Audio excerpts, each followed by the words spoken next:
impressed early on in Östersund and became a regular member. I think he's only a young man. I think maybe he could have done with less races because when it goes wrong, it goes horribly wrong for Lesser. And of course he had that, I think it was 3 penalty loops he had in the relay on the last leg, which lost Germany the silver medal, but he skied hard enough, give him credit, he skied hard enough to come in and claim the bronze. I think that when you know you've done 3 loops in the relay, after shooting eight rounds, then you've got to do something special. Yeah, he certainly did that. Dancing his way up the tracks. That's an original technique from Loginoff. Slightly lower tempo than many who try that style. Tim Burke goes through in 12. Beatrix and Bjorndalen still 22 seconds behind. He's caught up 3 seconds on the leading group, but he's got to hope that a number of these leaders make mistakes on the first standing shoot. And great to see so many athletes. What have we got? 10, 11, 12 in that front group, led by Andrej Morovec, who's I think he's got more belief now, having done so well at the World Championships. Terje Bø, Norway's only hope at the moment in that front group. Still looking fairly patient. I don't think he's going to try anything stupid at this stage. I think we're going to see quite a big difference in the shooting this time. When as they hit the standing, it's going to separate the field. Do you think we'll see anyone try and make a break on the climb round the back of the back of the final hill, the Gratisbakken? There's going to be a few people speeding up. They can't just keep the pace. It's like they have to keep pushing and pushing.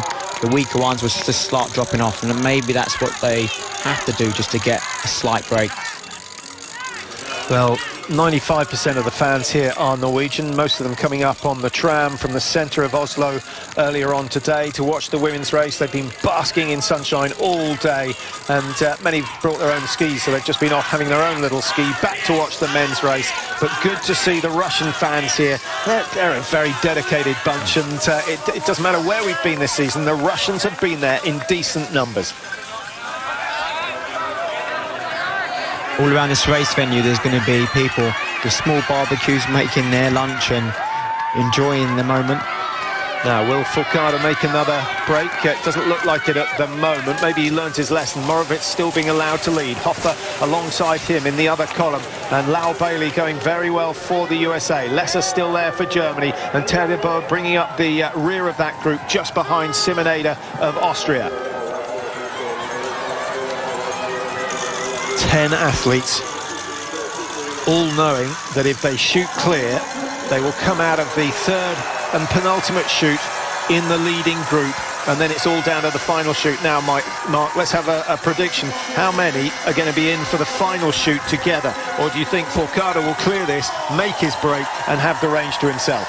I'm hoping there's going to be, like now, at the same, like 10, a lot of athletes in it together, because to make that so much more exciting. But I think there's going to be some few changes now after this first stand shoot. Fourcade goes with Morovec, but not tempted to overtake him. Lau Bailey just taking his time. He's quite happy to let the rest go past. I think he wants lane 4, where there's a consistent win. So Morovec in lane 1. Martin Fourcade, whose standing shooting has been absolutely superb this year. Will anyone melt down? The pressure as intense as it gets in biathlon.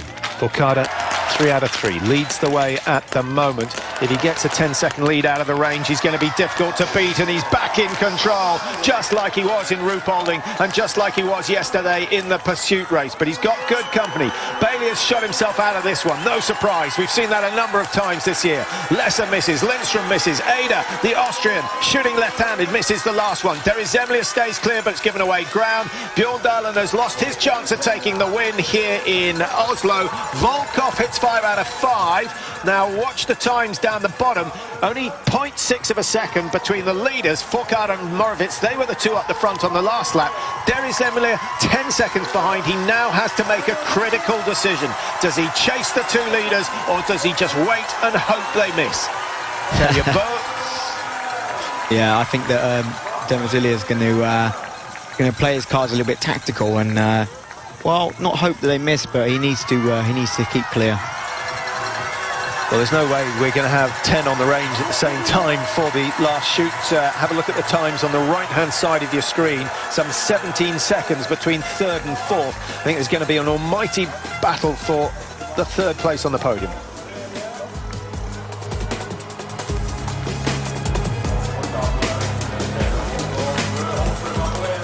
Business as usual for Martin Fourcade, clearing the 5 targets on the first standing shoot, and he too will be working out exactly what he does. I don't think the race has gone quite to plan. He would have expected to be clear by this stage. Moravec still looking remarkably fresh, Mark. He's looking around, he's got a half smile on his face, and I wonder whether he's trying to play Fourcade at his own game. He's got a bit of a cheeky smile going on there, and his skis look really good. I think he's just considering his options and making a few strategical decisions on the way. Now, we've got 1 or 2 really smooth skiers, both Moravec and Fourcade up front. They stamp their leading foot down. I guess it's to reduce the friction in the ski, get it to glide away, particularly useful on the steep uphill. Whereas they're at Bjorndalen, for instance, it's just a very, very smooth introduction of the ski to the snow. Yeah, both of these athletes are extremely powerful. They're trying to get the outside of their ski down underneath the hip area so that they can get some kind of traction and even better glide. It's actually a very steep climb round to the left there, and it levels off at the top, so it looks a lot easier from this perspective, but they're really climbing. There is Zemlya in third place. It would be a very good day for him and the Ukrainians if he were to claim a podium finish. The Ukrainian women have stolen all the headlines back home as far as biathlon goes, with the 2 Shimyrienkos and Pigdrushna, of course, all doing well, claiming medals at the World Championships. This group, I suspect one of this group is going to be on the podium, because it's very unlikely that the leading 3 will all hit 5 out of 5. I think the leading 3, they're going to hit a meltdown when they get into the range, and then somebody from this group is going to just pull it off. Well, a lot of that will depend on whether there's a sprint for superiority prior to the range for the final time. Martin Fourcade has opened up a little bit of a lead on the descent. See how important they're to get a very low position. They're trying to be aerodynamic and just move across the snow as fast as possible.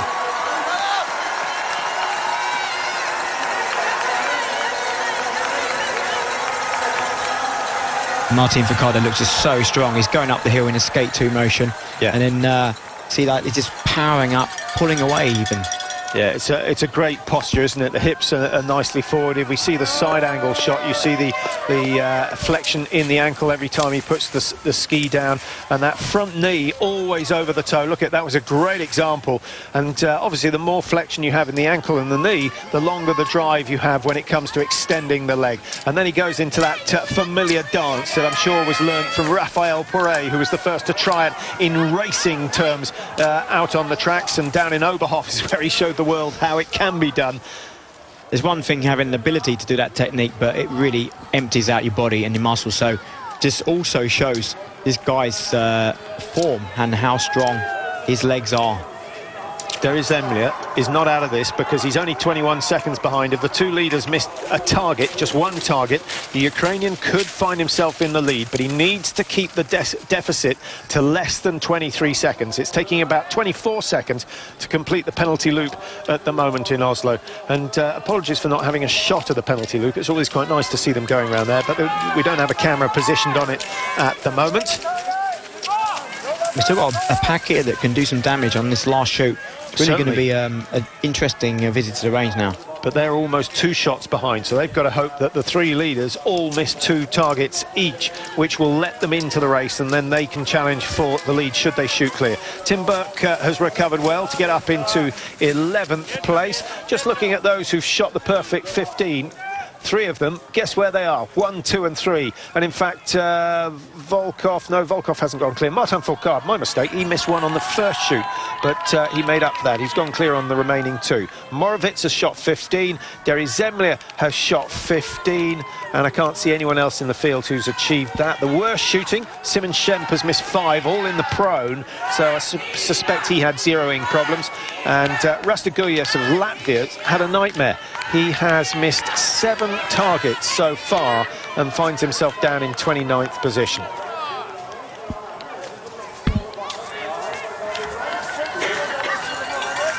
That chasing group containing, I don't think we can include Simonada. He's 56, he's about 10 seconds off the back of the chasing group, but Volkov, Lesser, Lindström of Sweden, Terebo of Norway, Makevieva, Russia in there, Lukas Hoffer setting the pace in the chasing group, and then only in front of him we have 3 men, of which Derry Zemlier is the first in 3rd place. Morovets and Forcada still going, but Forcada starting to stamp his authority on this one.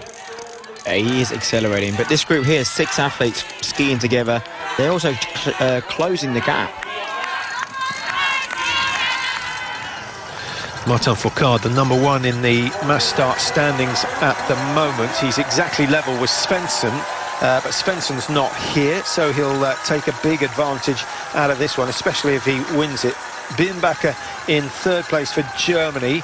Now, Birnbacher's not had a good day, 3 targets missed. He's down in 16th, 17th position at the moment. What about the win for the final shoot?